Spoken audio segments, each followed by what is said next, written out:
G'day you beautiful people, welcome back to my channel. Today we're going to take a look at my dipstick build for Drongo. What is a dipstick, you may ask? Well, it's pretty much a Drongo. It's a bloody idiot. First thing you will notice is that there's only 10 cards in my deck. There's actually only 9 in the deck that I take into battle.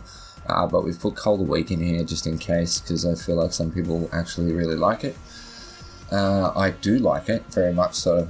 As an offlaner, I love to use Cold Week, but I don't really like it too much on my carries in the safe lane. Maybe not straight away at least, because I feel like at the start of the game you want to be last hitting minions as late as humanly possible, but then again it can really help, so it's there. So the first card that we actually have though is Lamplighter. I feel like any time you're running order, you should have Lamplighter in your build because it's a 300 gold cost card. And if you have a slot available on 300 gold, why not provide vision for your team? It's just something that just should go in there when you can afford it. Obviously, we have Cold Week, like we just said. It's going to allow you to execute minions that are below 20% max health when you hit them. It is definitely a very, very good card. I wouldn't take it at the extreme start of the game, but if you like taking it at the start of the game, no one can tell you that that's a bad thing. Okay, next up is Poised Aggressor. Gain 15 basic damage for 4 seconds after entering combat. It also helps with last hits because you're going to be waiting about 4 seconds between last hits. It also helps on your initial poke. It's a very good card. Next up we have Guard Pistol, which is a 5 cost. It gives you 16 power, 16 basic armor penetration. It was nerfed recently, but it's still a very decent card. I would definitely be putting this in your death builds for anyone that you intend to do basic damage with. Next up we have Flag Bearer, which I feel like I use so much, and I feel like it is a very underutilized card. So many people do not use it, and they tend to go for things like, you know, everyone loves Swamp Stalker because you get 13 power, 11 attack speed, you deal 30 bonus basic damage to enemy units when you have no allied hero nearby. But when it comes to a carry, I don't really know why you'd go for Swamp Stalker first. If you had some points to spend, why you'd go for that over Flag Bearer? Because Flag Bearer gives you nearly as much basic damage when an allied minion is nearby, but it also gives you 29 attack speed. Okay, so you might not be doing anywhere near as much extra damage. You'll actually be doing about 18 less per shot, but the attack speed that you get off of Flag Bearer is just incredible. It's also going to help you push waves.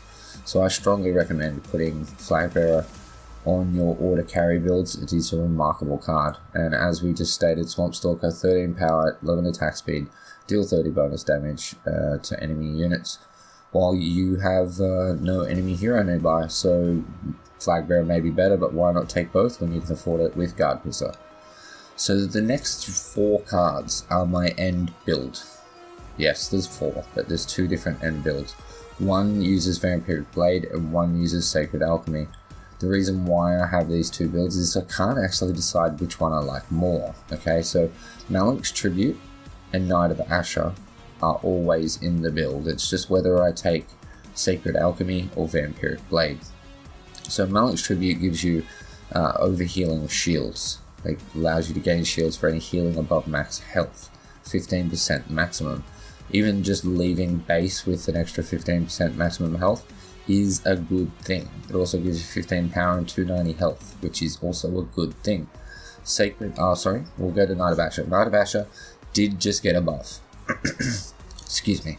I had been using this quite a bit on carries just to sort of get a feeling for it, and I felt like it was a little bit weak. Yes, I did feel like it needed a little bit of buff, but it was still a very good card. It wasn't quite strong enough to really warrant having it as the soul card end game, but now it actually is. So this build actually has 3 states, 3 end games. So there's Vampiric Blade, Knight of Asher, and Malak's Tribute, Sacred Alchemy, Knight of Asher, and Malak's Tribute, or just Knight of Asher. Knight of Asher on its own, if you get this when you have to get it when you get to 13 agility, and just get rid of everything else and run it. And it will do you very well. so long as you're not getting ganked and losing all your health and mana, you will never have to back. You can just continue to farm. You don't have more cards that you need to purchase, so you just keep farming and farming and pushing and fighting and farming and pushing and fighting. And you just keep getting stronger and stronger, and you can snowball so very hard with this card. Any of the carries that you intend to build pure damage on will do extremely well on Knight of Asher. The only thing I would suggest is if you intend to take Knight of Asher as your only card, I would probably not go for multi-shot. I would go for lifesteal. Obviously, if you're playing a melee carry, you're not going to go for multi-shot anyway, but if you're playing a ranged hero and you're running Knight of Asher, I'd probably recommend you don't take multi-shot and you take lifesteal instead. So, Sacred Alchemy, obviously, gain shields equal to 20% of basic damage dealt. It's quite popular at the moment, everyone knows what it does. Vampiric Blade offers you 10% lifesteal and 150% lifesteal for 3 seconds as an active. This card is stupidly strong, so is this card here. Okay, so I don't know which one to suggest that I like more. I really like Knight of Asher on its own. I really like Knight of Asher with Sacred Alchemy and Malik's Tribute, and I also like Knight of Asher, Malik's Tribute, and Vampiric Blade. And if you've never tried Knight of Asher on its own, I strongly recommend that you try it. It is brilliant. Once you do put it on, as soon as you get to 13 agility, try not to back, unless you absolutely have to. I mean, if you're at half health, you know, it's probably worthwhile that you back. Like I said, take lifesteal. If you are taking lifesteal instead of multi-shot, you probably won't have to back at half health, unless you know other people are going to rotate over to kill you. Because you'll be able to get back up to full health. So having Knight of Asher and lifesteal just allows you to just sit there and farm and snowball your power so very much. And you'll also gain basic damage no matter what attribute point you purchase. So whether you're purchasing agility, intellect, or vitality, you're still going to be gaining power, you're still going to be getting stronger. It's a very, very good card. But that is the build. As I said, it's only 10 cards. We do need to look at gems, however. So let's just go over here for now. So I don't take anything as my level 1 agility gem. I tend to see most people going for improved killing blows and wealthy and stuff like that. I don't really think they're worth it. I go for fast travel, gain 40 movement speed while out of combat, because he already has a pretty decent movement speed. It's a little bit faster than MODOK. And I like to, with his kit, I like to use him to be very mobile and be able to, you know, silence and slow and keep moving. So I really feel like this actually helps his kit out a lot. We take multi-shot, which I cringe when I say multi-shot. I really, really don't like the card. But because I end up going for, the last time I was using this, I was intending to go for Vampiric Blade. I actually put multi-shot on because you get 10 lifesteal anyway, but I don't really like it. I do prefer lifesteal, but then again, having multi-shot, it's cheesy as shit. I really don't think it should be in the game. It sort of detracts from Sparrow's ultimate a little bit, but you know, it's a personal choice, multi-shot or lifesteal. If you're a really good shot, obviously go for lifesteal. If you never miss a shot, go for lifesteal, although this is going to help your farm. But personal choice. So next up we have Piercing Basic. I go for ability armor on this one. I have stacked as much basic armor and health as I can on this build, but if you're not going to go for health and basic armor, go for ability armor. Piercing Basic just to make his shots do even more damage.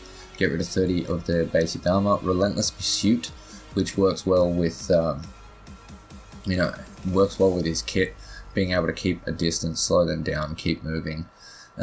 You'll have no combat penalty when basic attacking, which means that your movement speed is not slowed down when you attack.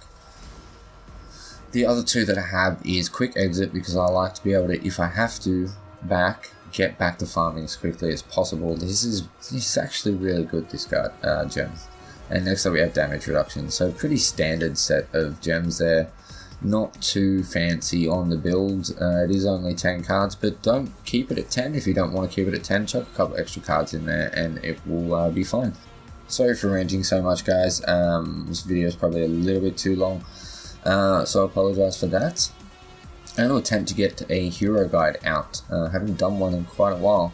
Over the next couple of days, I've got to get some numbers together. There's some conflicting reports on damage numbers that I'm seeing, so I don't want to put it out with the wrong information.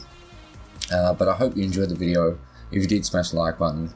Try the build out, and please let me know what you think in the comment section down below if you do use it, and subscribe for more Paragon content, guys. With that said, thank you so much for watching. I love your face, and I'll catch you in the next one. Peace.